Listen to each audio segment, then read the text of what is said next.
Yang jenis lengan-lengan badan, sakit kepala, pening, migrain, kau boleh ambil alat masam ni. Yang ni kecil, portable. Akak-akak nak letak dalam handbag ke, abang-abang nak bawa pergi kerja pun boleh. Sambil-sambil dekat office menaip kan, sakit kepala boleh gunakan ni.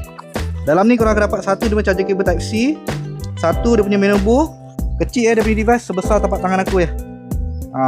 Dia ada satu button on off kat sini, brand daripada Pony. Bila bateri habis kau boleh charge mula menggunakan charger kabel type C dia.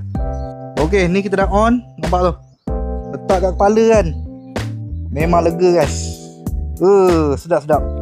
Mod pertama dia laju, mod kedua dia laju, mod ketiga dia perlahan. Sambil-sambil tengah buat kerja penat kan, lengah-lengah tu, kita buat mod slow ni.